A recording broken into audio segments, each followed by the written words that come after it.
Бізде жамбас астау сүйектерінің қосылыстары. Жалпы жамбас астауын нелер құрайды? Жамбас астауын арқа жағынан 8 көз, және де бүйір жағынан, және де алдынан бізде жамбас сүйегі құрайтын болады. Жамбас сүйегі білесіздер 3 сүйектен құралады.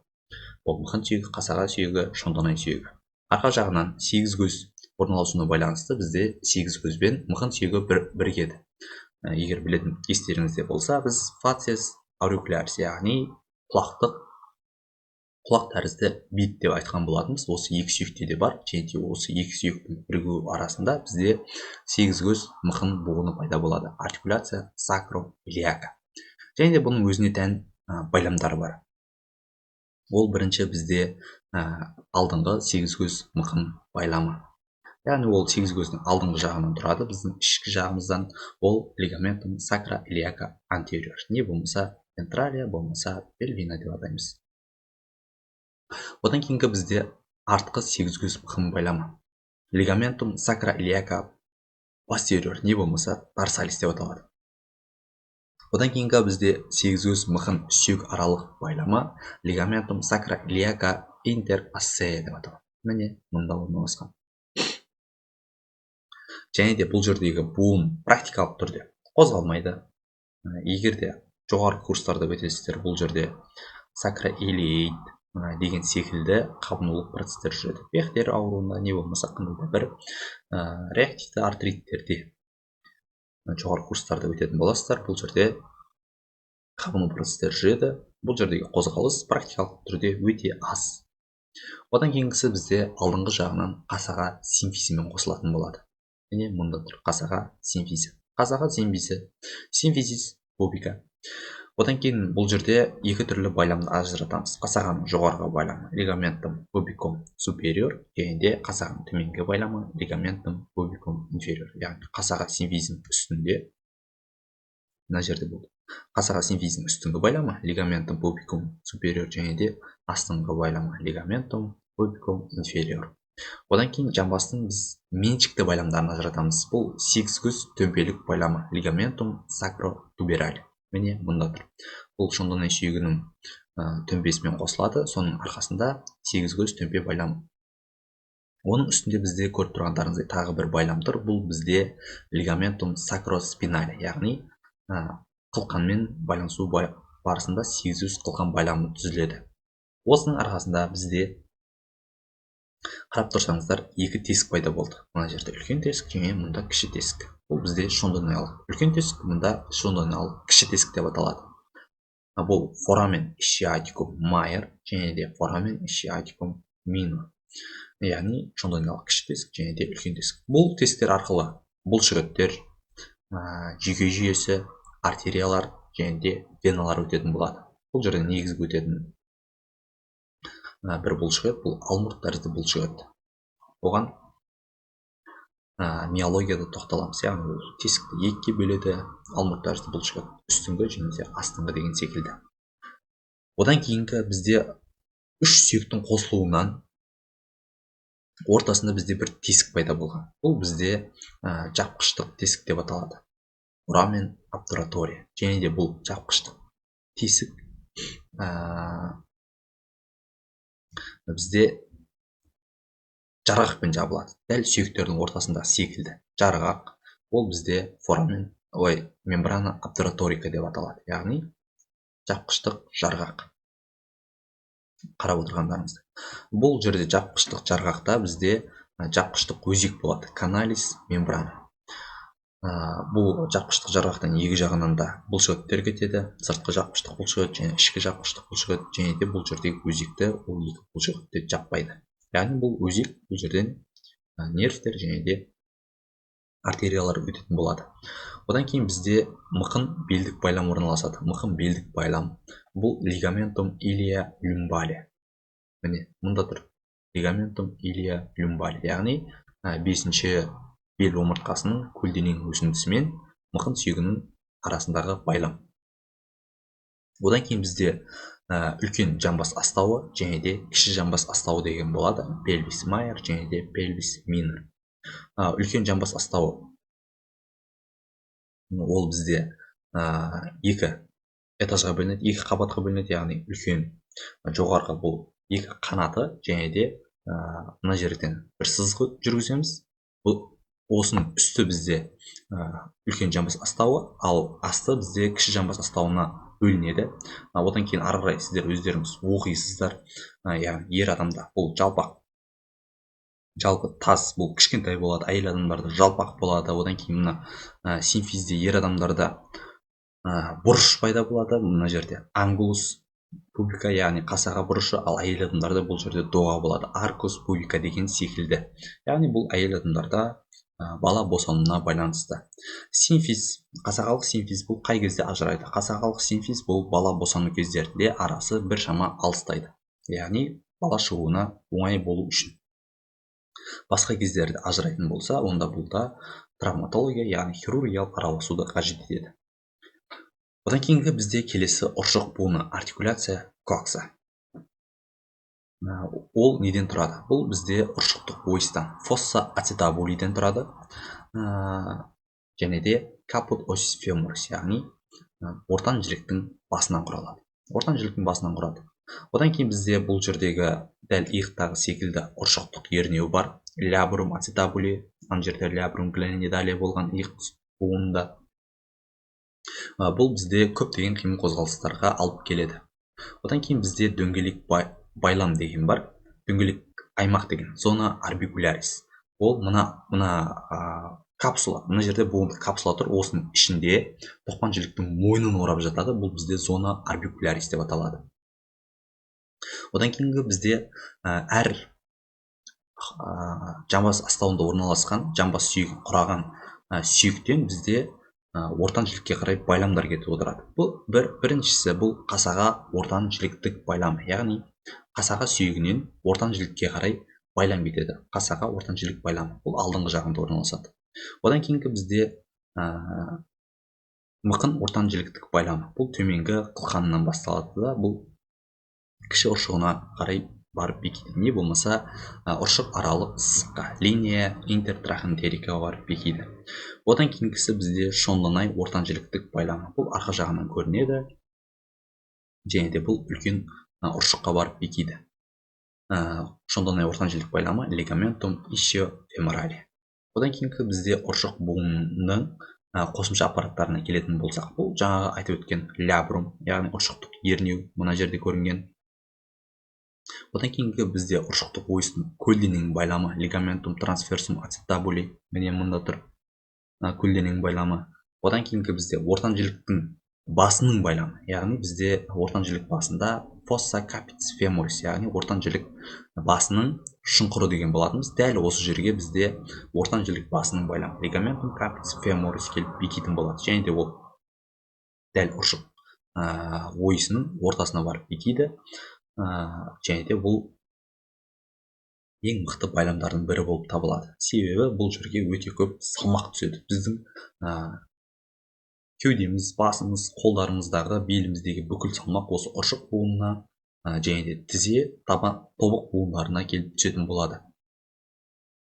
Одан кейінгі бізде байлам ұршық ойысының майлы, байлам емес, денесі, яғни майлы дене, корпус адипозум ацетабули. Дәл ортасында орналасқан, шамадан тыс қажалудан сақтайды. Келесі бізде тізе буыны, артикуляция генус. Бұл қай сүйектерден құралады? Бұл бізде сан сүйегінің дистальды бөлігінен, яғни айдаршықтарынан, және де асықты жіліктен құралады. Бұл тізе буыны, және де үстіңгі жағында бізде тізе үсті сүйегі, пателла құрайды. Бұл үш сүйек тізе буынын құрайды, және де бұл тізе буынында бізде қосымша аппараттар жатады. Бұл қосымша аппараттарға нелер жатады? Бұл бізде латеральды және медиалды менисктер жатады. Яғни мынау бізде медиалды мениск, мынау бізде латеральды мениск. Бұл екі сүйек, яғни біз айттық, өте көп салмақ түседі. Соның әсерінен қатты күш түскен кезде осы аппараттар, бұны менисктер негізі шеміршектер, яғни сүйектің бір-бірінен үйкелісін азайту үшін. Одан кейін бізде тізенің көлденең байламы кетеді. Лигаментум, трансверсум, генус. Міне мына жерде көрсетілген. Бұл екі менискті бір-бірімен ұстап тұрады.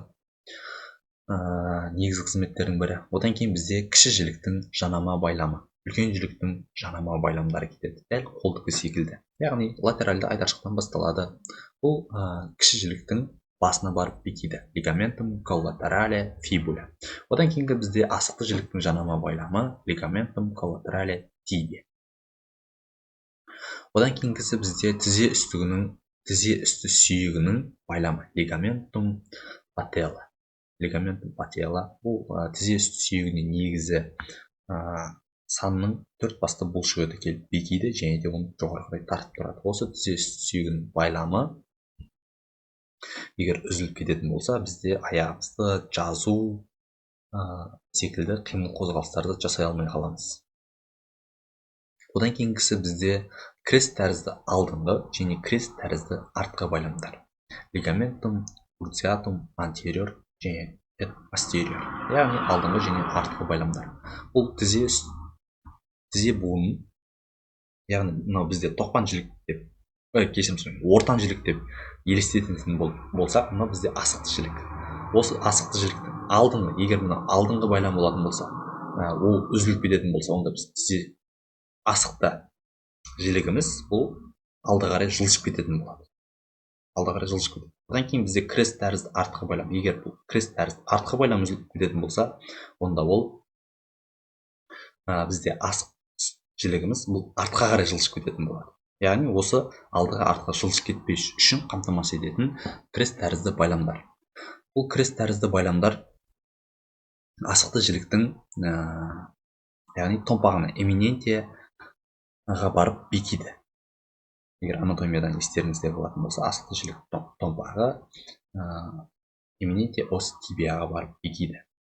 Алдыңғы байлам бұл латеральды айдаршықтан басталады, және де медиалды байлам бұл артқы байлам бұл медиалды айдаршықтан басталады. Одан кейін келесі бізде доға тәрізді тізе асты байламы. Мынау бізде доға тәрізді тізе асты байламы кетеді, және де тізе астының қиғаш байламы. Лигаментум поплитеум облигум. Бұлар тізе буынның артқы жағынан орналасады. Мынау бізде қиғаш байлам, мынау бізде доға тәрізді байлам.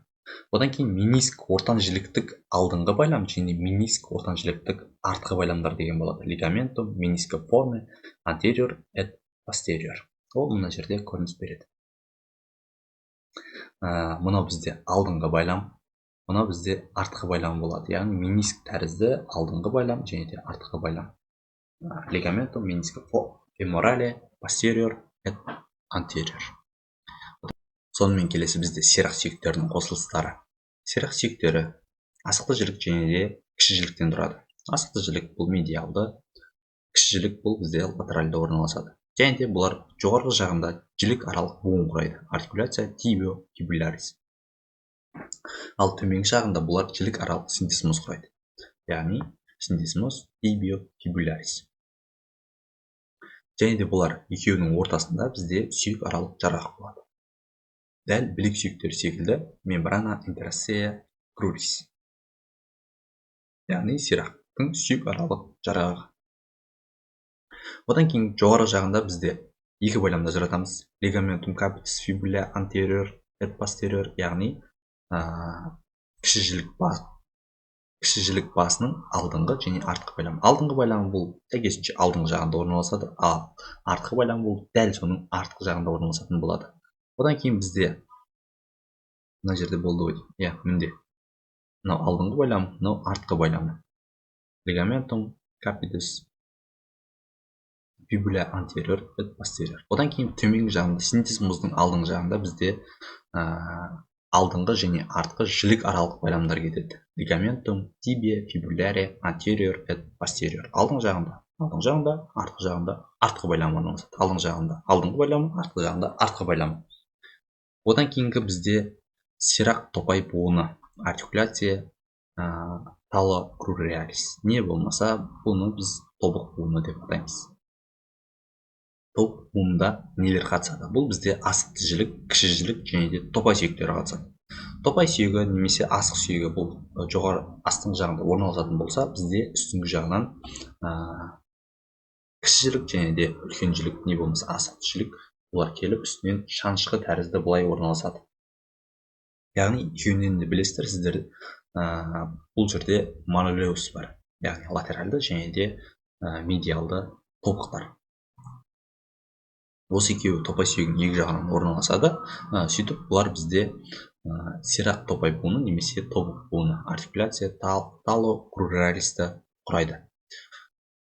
Топай кіші жіліктің алдыңғы байламын ажыратамыз біз латеральды жағынан. Топай кіші жіліктің алдыңғы байламы anterior talofibularis ligamentum talofibularis anterior. Одан кейін топай кіші жіліктің артқы байламы ligamentum tibiofibularis posterior. Одан кейін бізде өкше кіші жіліктің байлам орналасады ligamentum calcaneofibulare, яғни кіші жіліктен алдына және артына қарай топай сүйекті құрайды. Одан кейін төмен қарай өкше сүйегіне қарай байлам жібереді. Жалпы 3 байлам.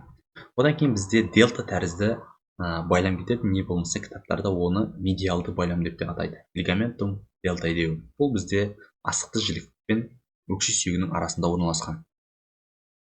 Бұл медиалды байлам өзінен 3 түрлі тармақ жібереді дейді. Яғни ол қайық тәрізді сүйекке, топай сүйекке және де өкше сүйегіне байламдар жібереді.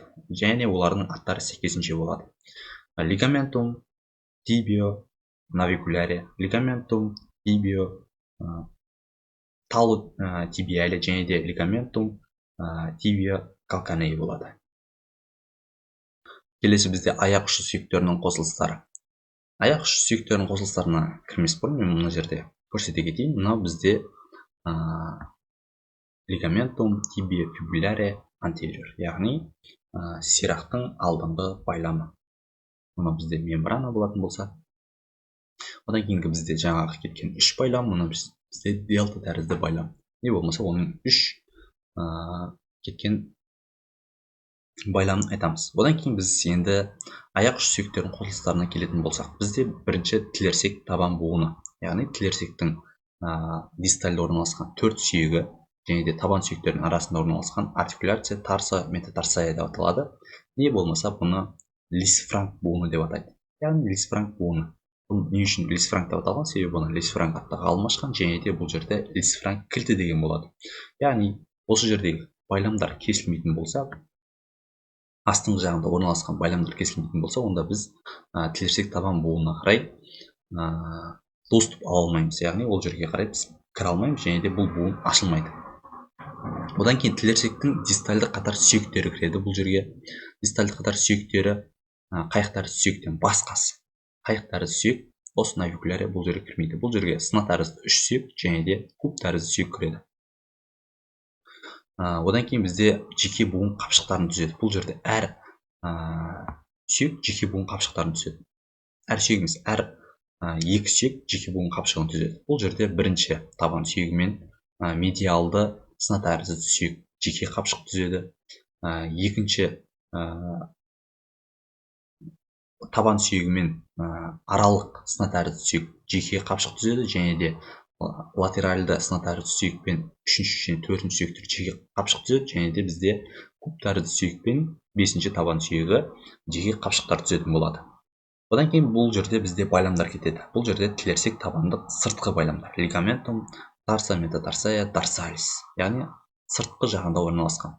Одан кейін тілерсек табандық сүйектердің табандық байламы. Ligamentum tarsa metatarsия plantare, яғни біздің аяқ сүйектеріміздің табанында. Алақанмен көрсете берейін, ол осының алақан беттерін. Яғни дәл мына байламдар болып табылады. Одан кейін бізде сына табандық сүйек аралық байламдар болады. Ligamentum cunei metatarsия interossia, яғни тілерсек сүйектерінің арасында өзара орналасқан сына тәрізді сүйектерінің арасындағы байламдар. Одан кейін табандық сүйек аралық буындар болады. Артикуляция интерметатарсия, яғни дәл қолдағы алақан сүйектерінің арасындағы буындар секілді. Дәл мына жерлерде тұр. Бұл бізде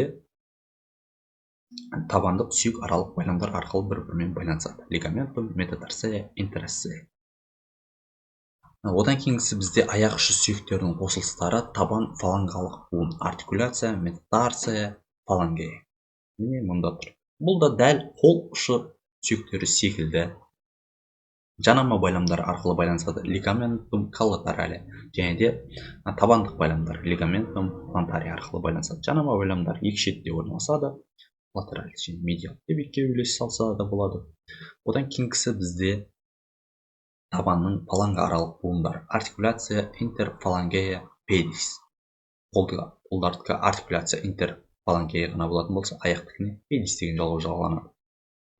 Сөз жалғанады. Одан кейінгісі бізде дәл қолдікі секілді тек бірінші бақай ғана екі фалангадан құралса, қалған төрт бақай бұлар үш фалангадан құралады, яғни проксимальды, аралық және де дистальды. Одан кейін біз тағы да бұл жерде буындарды ажыратамыз. Бұл топай өкше қайық тәрізді буын. Яғни бізде топай сүйек болатын болса, мынау бізде топай сүйек, мынау бізде өкше сүйегі және де қайық тәрізді сүйектің арасында бізде топай өкше қайық тәрізді буын кетеді. Артикуляция тало-калканея навикулярис. Мына буын. Не болмаса бұл буынды шоффара буыны деп атайды. Одан кейін бізде топай асылық буын болады, артикуляция субталярис. Мына жерде орналасқан. Одан кейін өкше текшелік буын болады. Мынау өкше сүйегі, мынау бізде куб тәрізді немесе текше сүйегі болады. Бұл бізде артикуляция калканео кубоидея. Одан кейін сына аралық буындар артикуляция интеркуниформ жәңелдегі сына аралық байламдар арқылы байланысқан. Енді бізге бұл байламдар не үшін қажет? Бұл байламдар бізде буындардың шамадан тыс қозғалысын қамтамасыз етіп отырады. Яғни шамадан тыс қозғалыс жасамауын қамтамасыз етіп отырады. Яғни шамадан тыс жазылып кетпеу қажет. Мысалы, қалай көрсетейін? Шынтақ буыны негізі 180 градуста жазылу керек болатын болса, бұл одан артық жазылып кетпеуін қамтамасыз етіп отырады. Одан кейін тізе сүйегінде бізде латеральды және медиалды коллатеральды байламдар болатын болса, егер олар жарақаттанатын болса, біздің аяғымыз түп-түзу қалпынан өзгеретін болады. Яғни X тәрізді, O тәрізді деформацияға ұшырайды. Осымен байламдар жайлы, жалпы артрология жайлы сабақтар бітті. Шыдағандарыңыз рахмет. Келесі сабақ бізде миология жайлы болатын болады. Яғни бұлшықеттер жайлы. Бұлшықеттердің жалпы қызметіне тоқталамыз. Олар қандай топтарға бөлінеді және де қай жерден басталып қай жерге бекиді және қызметін білеміз.